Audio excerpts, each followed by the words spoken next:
ഒരു ദിവസം സ്കൂളിൽ കാവ്യ മയങ്ങി വീഴുന്നു. പേടിച്ചുപോയ സ്റ്റുഡൻസും ടീച്ചേഴ്സും എല്ലാവരും അവളെ ഒരു ഹോസ്പിറ്റലിലേക്ക് കൊണ്ടുപോവുകയാണ്. ഹോസ്പിറ്റലിലെത്തിയ സമയത്താണ് ഞെട്ടിക്കുന്ന ഒരു കാര്യം ഡോക്ടർ പറയുന്നത്. അതെ, കാവ്യ ഗർഭിണിയാണ്. പ്രിൻസിപ്പൽ ഇതറിഞ്ഞ സമയത്ത് ഈ കാര്യം പുറത്തറിയിക്കാതെ ഒത്തുതീർപ്പാക്കാനായിട്ട് നോക്കുകയാണ്.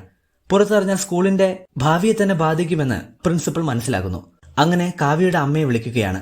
ആ സമയം കൊണ്ട് ലൂസി എന്ന ഈ കൗൺസിലർ ആകട്ടെ കാവ്യയോട് നടന്ന കാര്യങ്ങളൊക്കെ ചോദിക്കാൻ ശ്രമിക്കുകയാണ്.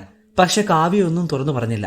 അച്ഛനെ കാണണമെന്നാണ് അവൾ ആ സമയത്ത് പറഞ്ഞത്. അടുത്ത സീനിൽ വെപ്രാളപ്പെട്ട് വരുന്ന നായികയെ നമുക്ക് കാണാം. മകൾക്ക് എന്താ പറ്റിയെന്ന് വിഷമത്തോടു കൂടി സ്കൂളിലെത്തി ചോദിച്ചെങ്കിലും പ്രിൻസിപ്പൽ ആകട്ടെ സമാധാനത്തോടു കൂടി അവരെ അവിടേക്ക് ഇരുത്തുകയാണ്. നിങ്ങൾ ഒരു കാരണവശാലും ടെൻഷൻ അടിക്കരുത് എന്ന് പറഞ്ഞ് പ്രിൻസിപ്പൽ കാര്യങ്ങളൊക്കെ നായികയോട് പറയുന്നു.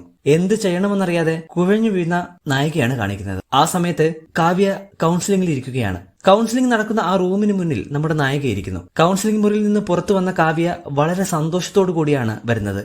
കാരണം അവൾ ആദ്യം ഇപ്പോൾ കാണുന്നത് അവളുടെ അമ്മയാണ്.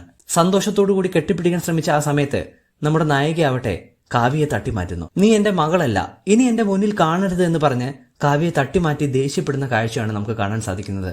ആ സമയം ടീച്ചേഴ്സ് എല്ലാം നായികയെ കാര്യങ്ങൾ പറഞ്ഞ് സമാധാനിപ്പിക്കുന്നു. ഇത് കണ്ട് ഈ മകളാകട്ടെ ആകെ വിഷമിച്ച് കരയുകയാണ്. ഇങ്ങനെ ഒരു സാഹചര്യത്തിൽ ആ പെൺകുട്ടിക്കുണ്ടാവുന്ന മാനസികാവസ്ഥ നമുക്ക് പറഞ്ഞറിയിക്കാൻ പറ്റാത്തതാണ്. അങ്ങനെ പെട്ടെന്ന് തന്നെ ഒരു എമർജൻസി മീറ്റിംഗ് സ്കൂൾ അധികൃതർ എല്ലാവരും കൂടി വിളിച്ചു കൂട്ടുന്നു. ആ സമയത്ത് ആ പെൺകുട്ടിയെ കൗൺസിലിംഗ് ചെയ്ത ഈ ടീച്ചർ ആകട്ടെ കുറച്ച് കാര്യങ്ങൾ അവിടേക്ക് പറയുകയാണ്. കുറെ കാര്യങ്ങൾ താൻ കാവ്യയോട് ചോദിച്ചെന്നും പക്ഷെ അച്ഛനെ കാണണമെന്നാണ് ആ പെൺകുട്ടി പറയുന്നത് എന്നും പറയുകയാണ്. ഈ പെൺകുട്ടിക്കാകട്ടെ ബോയ് ഫ്രണ്ട്സോ കാമുകന്മാരോ ഒന്നുമില്ലെന്നും പറയുന്നു. ഇതിനെല്ലാം ഉത്തരവാദി ശരിക്കും അവളുടെ അച്ഛനായിരിക്കാമെന്നൊരു സംശയം അവർ പറയുകയാണ്.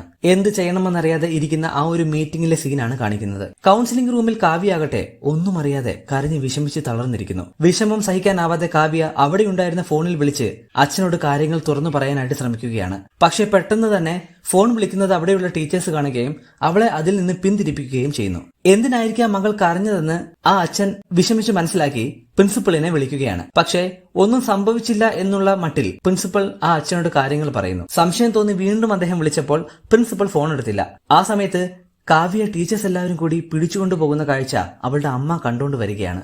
അമ്മയാകട്ടെ ഓടി വന്ന് വിഷമിച്ച് അവളെ കെട്ടിപ്പിടിച്ച് കരയുന്ന സീൻ.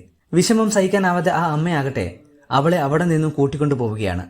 എന്ത് ചെയ്യണമെന്നറിയാതിരിക്കുന്ന നമ്മുടെ നായകനാകട്ടെ സ്കൂളിലേക്ക് വരുന്നു. സ്കൂളിലെത്തിയ സമയത്ത് ആ മീറ്റിംഗ് നടക്കുകയാണ്. അദ്ദേഹം പ്രിൻസിപ്പളിന് വേണ്ടി പുറത്ത് വെയിറ്റ് ചെയ്തിരിക്കുന്നു എന്നുള്ള കാര്യം പിയൂൺ അവരോട് പറയുന്നു. പക്ഷെ പ്രിൻസിപ്പൾ ആകട്ടെ അവിടെ ഉണ്ടായിരുന്ന 2-3 സാറന്മാരോട് പോയി അദ്ദേഹത്തിനോട് കാര്യങ്ങൾ സംസാരിക്കാൻ പറയുകയാണ്. അങ്ങനെ കാര്യങ്ങളൊക്കെ പറഞ്ഞ സമയത്ത് നമ്മുടെ നായകൻ വിഷമത്തോടു കൂടി കരയുന്നു.